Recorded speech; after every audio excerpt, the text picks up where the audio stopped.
You must be pretty excited about this. We are, certainly. So why is $72 a share fair? Why a $22 billion valuation for a company that's losing a lot of money? Sure. If you look at Lyft's top line growth, and that's really what the metric is that people they're judging that valuation against, it's essentially a 7x on their top line. So it's in line with a high growth company with a valuation of $25 billion, and a company still growing at almost 100% year over year. That's actually conservative. So I think Lyft has some room to grow from there. So how much do the costs bother you? I don't think the costs are that relevant for a company that's sacrificing costs for the growth that they're seeing.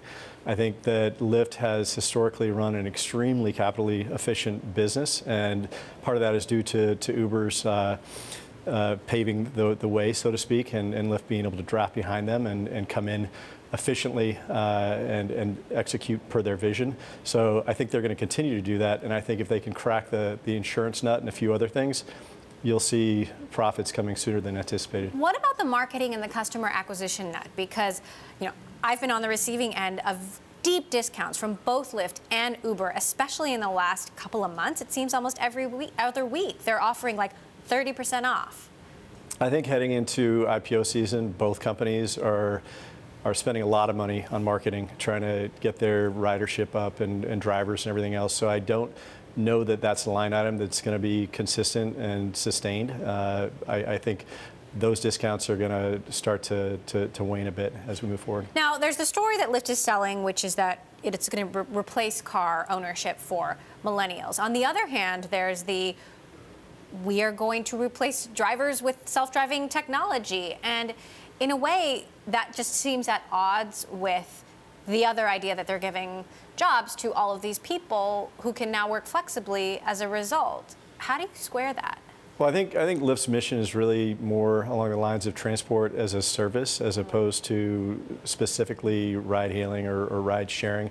I also think that the autonomous car is further away than people thought. I think a year ago, people thought, oh, in 6 months, San Francisco is going to have autonomous cars everywhere, and that didn't happen. There's a lot of technological roadblocks and hurdles that still need to be gotten over for it to be something that's considered reliable and safe and going to be adopted on a large scale. So it's not right around the corner. Yeah, so how far away is it? Because you're saying exactly the opposite of what another Uber investor told me earlier this week, saying actually, self-driving is closer than we think. He said 3 to 5 years. Well, 3 to 5 years is not right around the corner, in my opinion. I think 3 to 5 years is a reasonable assumption, but it could certainly be more like 5 to 7. And I think, given that, a lot of things are going to change in the meantime. Like what? I think, as you mentioned, car ownership is declining with millennials, and who knows what's going to happen with the next generation. I think the service industry and all of its iterations, ride sharing and sharing services in the sharing economy, I should say, in general, are changing our environment, our world in ways that we hadn't even considered 2 years ago. So what are you going to be watching for tomorrow?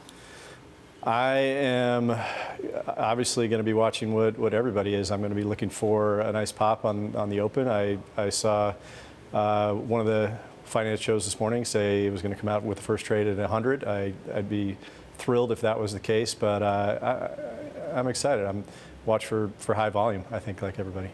All right, speaking of volume, Lyft pricing 32.5 million shares at $72 a piece, not 30.8 million, as we said earlier. But either way, this is still giving the company a $22 billion valuation. And do you think, Tim, that, among other tech unicorns, that's a fair valuation of the company?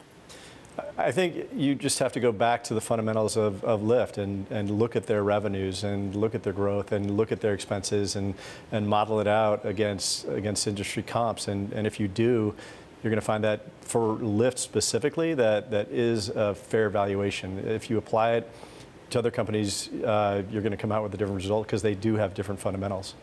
Do you invest in public companies? No. So you wouldn't be buying more shares?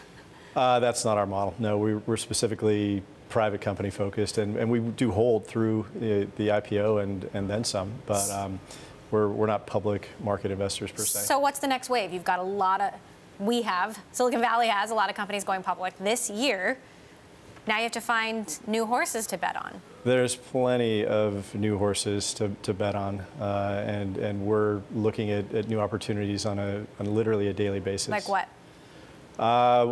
One of the ones that we're excited about right now is a company called SyncThink. They're in the concussion protocol space, and they've been widely adopted in the NCAA and other spaces. They're changing the game as far as head injuries go, and we're pretty excited about the prospects of that company.